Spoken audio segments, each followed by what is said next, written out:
આ પરિસ્થિતિને મેડિકલની ભાષામાં ડાયાબેટિક ન્યુરોપેથી કહે છે, જ્યારે આયુર્વેદિક પદ્ધતિ પ્રમાણે ચરક સંહિતામાં આ અસરોનું ઊંડાણપૂર્વક વર્ણન મળે છે. આયુર્વેદિક પરિભાષામાં તેને મુખ્યત્વે વાતવ્યાધિ, વોટર ડિસઓર્ડર અથવા ધાતુક્ષયજન્ય વાતપ્રકોપ સાથે સરખાવી શકાય છે. આયુર્વેદ અનુસાર ડાયાબિટીસ મધુમેહ શરૂઆતમાં કફ પ્રધાન રોગ છે, પરંતુ જ્યારે તે જૂનો થાય છે ત્યારે તે વાત દોષને પ્રકોપિત કરે છે. આપણી નર્વસ સિસ્ટમ ચેતાતંત્ર આયુર્વેદમાં વાત ને આધીન હોય છે. જ્યારે વધેલી શુગરને કારણે શરીરની શક્તિ અને ધાતુઓનો ક્ષય થાય છે ત્યારે શરીરમાં વાત વધે છે, જે નસો નર્વ્સ ને નુકસાન પહોંચાડે છે.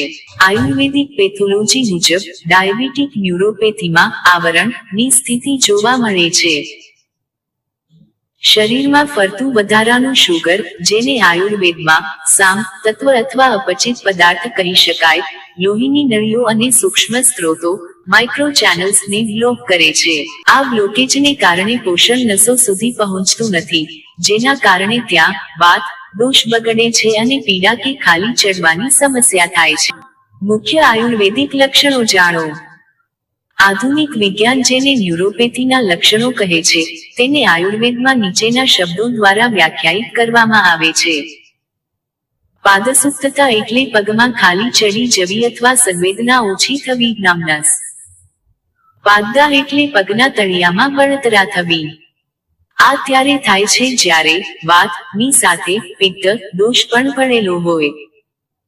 પાદહર્ષ એટલે પગમાં ઝણઝણાટી થવી, ટિંગલિંગ સેન્સેશન કે પિન્સ અને નીડલ્સ.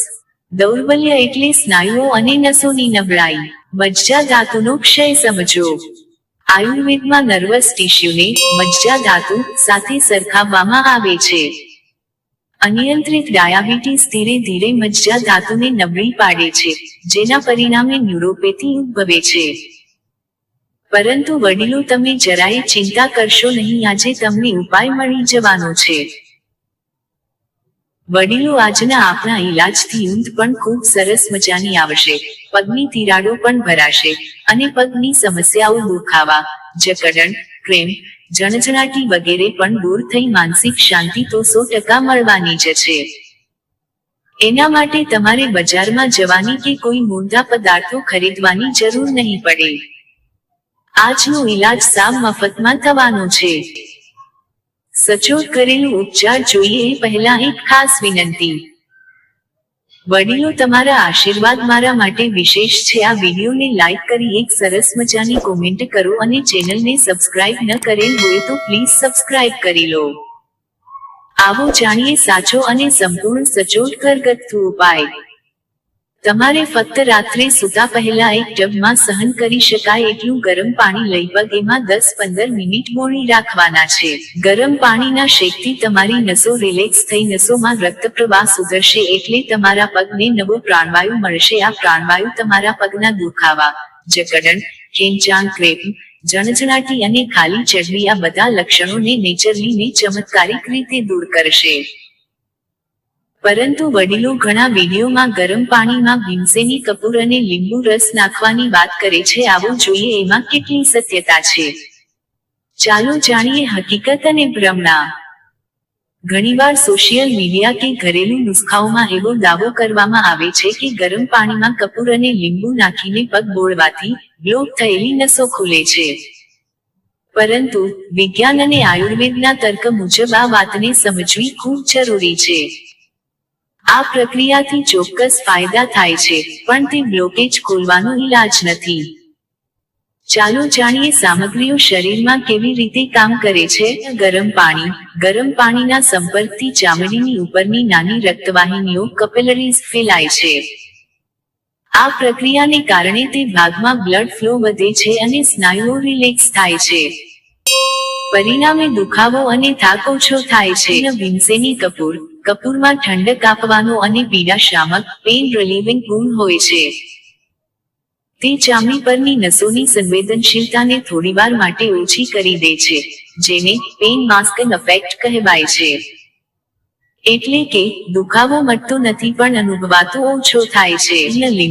લીંબુ પાણીને હળવું એસિડિક બનાવે છે, જે ત્વચાને સાફ કરવામાં અને તાજગી આપવામાં મદદ કરે છે.